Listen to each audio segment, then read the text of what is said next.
Hi friends, அனைவருக்கும் வணக்கம். இன்னைக்கு இந்த வீடியோவில் நம்ம என்ன பேச போகிறோம் அப்படின்னு பார்த்தோம்னா, ஒரு முக்கியமான விஷயத்தை பற்றி தான் இந்த வீடியோவில் நம்ம பேச போகிறோம். கிட்டத்தட்ட நீங்கள் ட்ரெயின் மூலமாக உங்களுடைய ட்ராவலை பண்ணுறீங்க அப்படின்னா, அந்த ட்ரெயின் டிக்கெட்டை நம்மளுக்கு ஆன்லைனில் ரிசர்வேஷன் பண்ணுறதுக்கான சான்ஸ் இவ்வளோ நாளாக இருந்துச்சு. இப்போ பார்த்தோம் அப்படின்னா, ஸ்ரீலங்காவில் நம்மளுக்கு ட்ரெயின் டிக்கெட்டை டிக்கெட்டாக பெற்றுக்கொள்றதுக்கான சான்ஸை கொடுத்துருக்காங்க. இந்த சேவை மூலமாக நீங்கள் பார்த்தோம் அப்படின்னா கியூவில் நிற்காமல் உங்களுக்கு ஈஸியாகவே ஆன்லைன் மூலமாக டிக்கெட்ஸ் பெற்றுக்கொள்றதுக்கான சான்ஸ் இப்போ நம்மளுக்கு கிடைச்சிருக்கு. ஸோ இது ஒரு முக்கியமான விஷயம். ஸோ வாங்க வீடியோக்குள்ள போய் பார்க்கலாம் டிக்கெட்டை நம்மளுக்கு எவ்வளோ குயிக்காக புக் பண்ணலாம் அப்படின்னு. ஸோ இந்த இடத்துல பார்த்தோன்னா பை டிக்கெட்ஸ் அப்படிங்கிற ஆப்ஷனை கிளிக் பண்ணலாம்.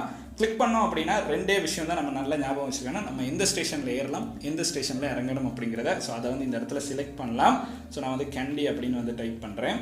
ஸோ வத்தேகமா அப்படின்னு டைப் பண்ணிட்டோன்னா நம்ம எந்த கிளாஸில் போக போகிறோம், செகண்ட் கிளாஸா தேர்ட் கிளாஸா. ஸோ இந்த இடத்துல பார்த்தோம் அப்படின்னா தேர்ட் கிளாஸ் அப்படின்னு கிளிக் பண்ணோம்னா